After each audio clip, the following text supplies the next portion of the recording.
আপুনি চাই আছে SG ইনফৰমেশ্যন। অংগনবাড়ী কৰ্মী সহায়িকাসকলক লৈ আমি বহুকেইটা ভিডিঅ' প্ৰস্তুত কৰিছিলোঁ পূৰ্বতে, কিন্তু বিগত সময়ছোৱাত আমি ভিডিঅ' প্ৰস্তুত কৰা নাই।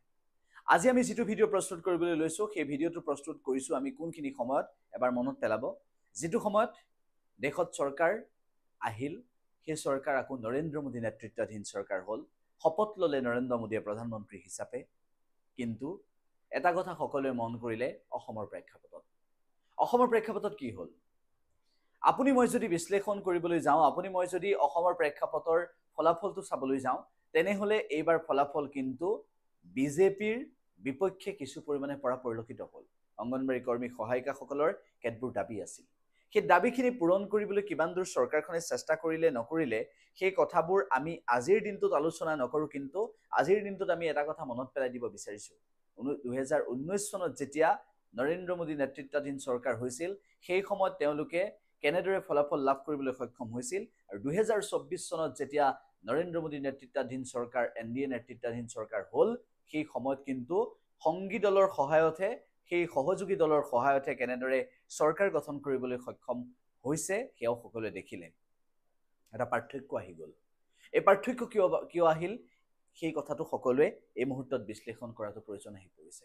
অসমত আমি দেখিবলৈ পালোঁ, যোৰহাট লোকসভা সমষ্টিত গৌৰৱ গগৈ কেনেদৰে জয়লাভ কৰিলে, নগাঁৱত প্ৰদ্যুৎ বৰদলৈ কেনেদৰে জয়লাভ কৰিলে, আৰু ধুবুৰীত মৌলানা বদৰুদ্দিন আজমলক পৰাস্ত কৰি ৰকিবুল হুছেইনে 10,12,476টা ভোটত কেনেদৰে বিজয় সাব্যস্ত কৰিলে, এই কথাবোৰ নতুনকৈ কোৱাৰ প্ৰয়োজন নাই। কিন্তু তাৰ সমান্তৰালভাৱে অসমৰ আন সমষ্টিসমূহতো বিজেপিৰ বিৰুদ্ধে ভোট দিয়াৰ যিটো ঢৌ, সেই ঢৌ কিন্তু আমি এবাৰ দেখিবলৈ পালোঁ। এই আৰম্ভণি। 2026 চন আহি আছে, বিধানসভাৰ নিৰ্বাচন।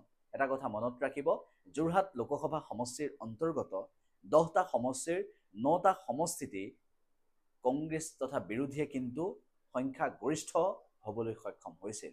মাজুলীত মাত্ৰ প্ৰায় 6,000 ভোট কম পাইছিল।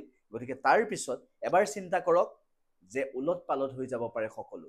গতিকে অংগনবাড়ী কৰ্মী সহায়িকাসকলৰ প্ৰাপ্য অধিকাৰৰ যিখন সংগ্ৰাম, NPS OPSক লৈ যিখন সংগ্ৰাম, বিভিন্ন সন্থাই যিখিনি তেওঁলোকৰ দাবী উত্থাপন কৰিছে, অপ্ৰাদেশিকৃত শিক্ষকসকলৰ যিখিনি দাবী, বৰ্তমান সময়ত টেট শিক্ষাগুৰুসকলৰ যিখিনি দাবী, আৰু বৰ্তমান চৰকাৰখনে এনে কিছুমান নীতি অৱলম্বন কৰিছে, সেই নীতিসমূহ কাৰ ক্ষেত্ৰত কেনেদৰে অৱলম্বন কৰিছে সেয়াও সকলোৱে দেখিছে। তাৰ পিছত কিন্তু জনতাৰ যি মতামত, সেই মতামত যদি 2026 চনত ওলোটা হৈ যায়, তেনেহ'লে বিজেপি চৰকাৰ কিন্তু অসমত সলনি হ'বলৈ বেছি সময় নালাগিব। গতিকে অংগনবাড়ী কৰ্মী সহায়িকাসকলৰ প্ৰাপ্য দৰমহাটো, প্ৰাপ্যখিনি দিবলৈ চেষ্টা কৰক চৰকাৰখনে।